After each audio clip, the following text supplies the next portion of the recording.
Hello and welcome to this Valentine's Day edition of the One-on-One Sports Webcast. I'm Jason Phillips, joined by my Valentine, Evan Piercy. And today we have NCAA basketball, NFL offseason preview, and it all wraps up with a debate on who is the greatest NBA player of all time.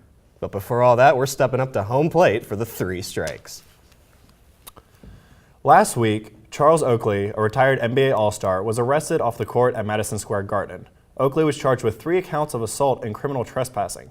Jason, what do you make of this? Well, I mean, it's really sad, honestly, because he had a great career, obviously, with the Knicks. But younger sports fans now are only going to associate Charles Oakley with that crazy guy that tried to beat up security officials and got thrown out of MSG. So it might affect his legacy a little bit. Well, what I was reading into it, and he got floor seats close to the owner of the Knicks and was like trying to pick a fight or something with the owner of the Knicks. There's a clear rift between those two. There's something going on with the Knicks and Oakley, and whether he's just frustrated with what the Knicks have been doing this year with the whole Phil Jackson, Carmelo, debacle, Carmelo Anthony debacle that's going on there. But really, obviously that doesn't excuse his behavior because you never want to get thrown out of a game and have 3 counts of assault to go along with it. He could have handled it better, but do you think it's going to affect his legacy? I think it might affect his legacy just because like you said, younger fans are just only going to associate him with this, behavior that got him a ban at Madison Square Garden, but that has been lifted. So, but now he's just dealing with the 3 counts of assault, which is never really a good thing to have on your record. So, it's tarnished his career or tarnished his legacy, but we'll see what happens. Absolutely.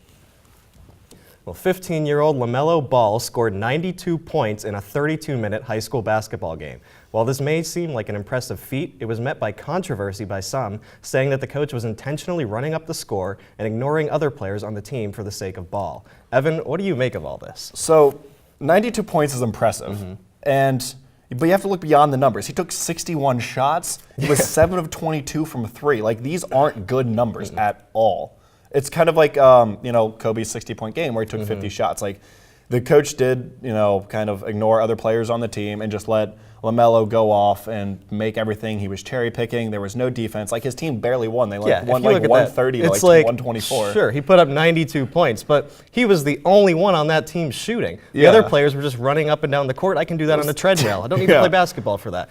But the other team was doing it as well. It was just there was no defense. And for high school, for a college coach going to watch this, you're going to want to see, your guys playing defense, the recruits that you want to have on your team playing defense and putting in the effort there and not just doing all offense. Because obviously there is 2 sides to a basketball game. Absolutely. And I agree that, coaches do want to see something more than that if they are potentially looking to recruit him. Yeah. It was impressive, but I think you have to look a little deeper into it. And 7 of 22 from 3 and 21 of 60. That's horrible. And his shot has been criticized. A lot has been criticized. He brings the ball low. It was a whole mess. I'm not impressed with it. I think he really needs to go back to playing team basketball. And same with the coach. The Patriots Super Bowl parade featured many similar images to 2015, including Tom Brady holding the trophy, Belichick showing no emotion at all, and of course, Gronk being Gronk. But should he have acted the way he did, even though he didn't play in the game? I don't have a problem with this. I mean, his team just won the Super Bowl. Let the guy celebrate a little. And it's Gronk. I mean, yes, I understand it's Gronk, and he does a lot, but he didn't play.